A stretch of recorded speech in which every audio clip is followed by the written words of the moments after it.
Imagine a world where your alarm clock rings on Monday morning, you drag yourself out of bed, go to work, and by Tuesday afternoon, you're done. For the rest of the week, that's it. You clock out, and the next 5 days are yours to do absolutely whatever you want. No emails, no phone notifications, no circling back, just 5 days of uninterrupted freedom. It sounds like a fantasy, or maybe a scam, but less than a century ago, the most influential economist in the world didn't just think this was possible, he predicted it was inevitable. The man was John Maynard Keynes. The year was 1930. The Great Depression was crushing the global economy, lines for soup kitchens stretched around blocks. Yet Keynes sat down to write an essay titled Economic Possibilities for Our Grandchildren. In the middle of an economic apocalypse, he made a bold, optimistic prophecy. He calculated that technological progress and the magic of compound interest would make us between 4 and 8 times richer within 100 years.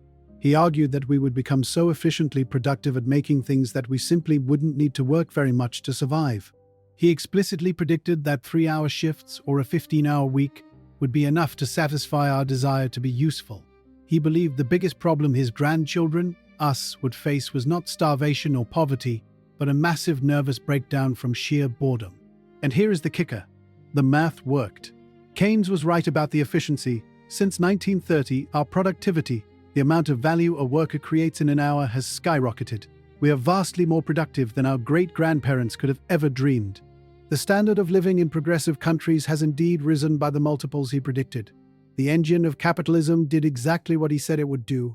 The technological capability to work 15 hours a week and maintain a decent life, it technically exists. So, look around.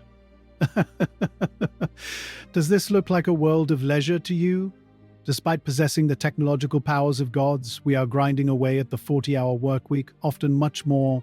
We are tired, burned out, and perpetually busy. The prophecy failed. But why? If the machines did their job, why are we still doing ours? To understand that, we have to investigate the scene of the crime, because make no mistake, a robbery took place. To find the first clue, we have to go back to 1926. Enter Henry Ford. We often think the 40-hour workweek was a gift from benevolent corporate overlords or purely the result of government decree. But Ford didn't give his workers weekends because he was nice. He did it because he was a genius salesman. He realized something profound. If you work people from dawn until dusk 6 days a week, they don't have the time to drive a car. And if they don't have time to drive, they won't buy a Ford. He explicitly stated that leisure was an indispensable ingredient in a growing consumer market. Ford engineered the weekend to create customers. And for a while this arrangement worked. We entered a golden age. In the mid-20th century, specifically between 1948 and 1973, the lines on the economic graphs moved together in perfect harmony. As workers became more productive, their pay went up. If you made more stuff, you got more money, and you could afford a middle-class life on a single income. It seemed like we were on the path Keynes predicted. We were producing our way to freedom. But then, something happened. We call it the Great Decoupling. The year was roughly 1973. It's the smoking gun in our mystery. Suddenly, the lines on the chart split apart. Productivity continued to soar. We kept getting better at making things. But the hourly compensation for the typical worker, it flatlined. The wealth created by all those new computers, efficient systems, and global trade didn't go to the people doing the work in the form of free time or higher wages. It went elsewhere. Economists point to a perfect storm: the collapse of the Bretton Woods monetary system, the oil shocks, and a massive decline in unions which stripped workers of bargaining power. The result was a productivity pay gap. Since 1979, productivity has grown over 4 times faster than pay. We are generating the abundance Keynes foresaw, but it's being siphoned off. We produced the wealth to buy our freedom, but the transaction was cancelled by new corporate philosophies that prioritize shareholder value above all else. But it's not just about money, it's about the work itself. This brings us to our first suspect. In the case of the missing time, the rise of bullshit jobs. This is the theory proposed by anthropologist David Graeber. Graeber argued that as automation killed off factory jobs, we didn't just go home. Instead, the system invented vast new sectors of administrative purgatory, corporate lawyers, middle managers, strategic vision coordinators. These are jobs that even the people holding them secretly believe shouldn't exist. Keynes thought we'd solve the economic problem and retire. Instead, as we got more efficient, we just created more complexity to manage the efficiency. Graeber estimated that nearly 40% of workers feel their job makes no meaningful contribution to the world. We are trapped in a cycle of managerial feudalism, performing rituals of busyness to justify our paychecks. Then there is suspect number 2, the trap of lifestyle creep. Sociologist Juliet Shaw calls this the work-spend cycle. Keynes lived in a time of relative scarcity. He didn't anticipate that capitalism would become so good at inventing new needs. We don't just want a roof and food, we want the streaming subscriptions, the third car, the DoorDash delivery because we're too tired to cook. We traded our time for convenience, but the convenience costs money.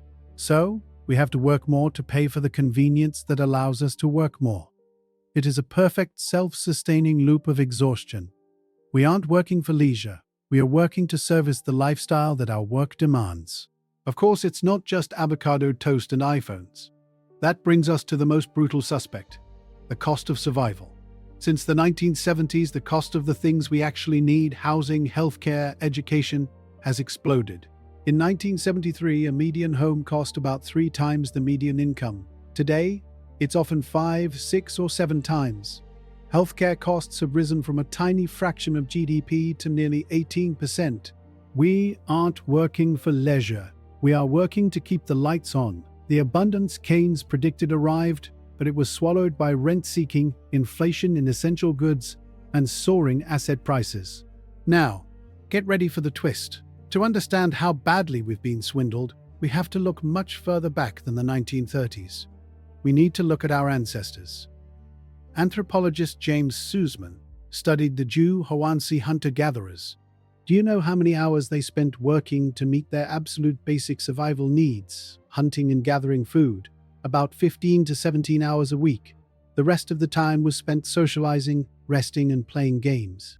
They didn't have iPhones or air conditioning, but they had the one thing we are desperate for: time. And it wasn't just them. Let's jump forward to the Middle Ages. Even a medieval peasant in the 13th century, despite the hard physical life, had arguably more time off than a modern American worker. Between saints' days, feast days, and the seasonal nature of farming, they worked roughly 150 days a year. The Catholic Church mandated holidays to keep the peasantry from revolting. We have accepted a level of constant, year-round toil that is a historical anomaly. We look back at them as primitive, yet they possessed a wealth of leisure we have lost. This leads to the final irony. In the past, leisure was the ultimate status symbol. If you were rich, you didn't work. You wore white clothes because you didn't have to get dirty. Idleness was the proof of your success. But today, we have flipped the script. Busyness is the new status symbol. If you aren't overworked, if you aren't slammed, you must not be important. We have culturally engaged in a conspicuous consumption of time. We wear our exhaustion like a badge of honor, proving our worth to the tribe by how much of our life we are willing to sacrifice. We are afraid that if we stop, we cease to matter. So, was Keynes wrong? No. He was right about the capacity, but wrong about the choice. He assumed that once we had enough, we would choose freedom.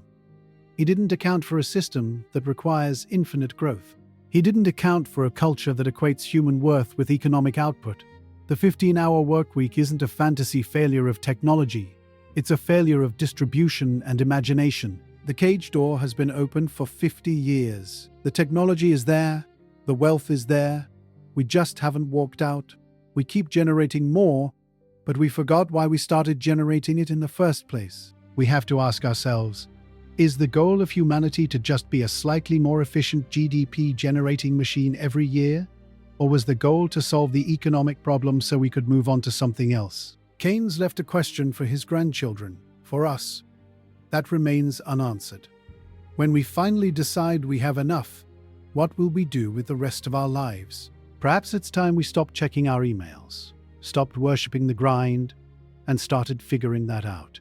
Because the prophecy wasn't wrong, we just haven't been brave enough to make it true.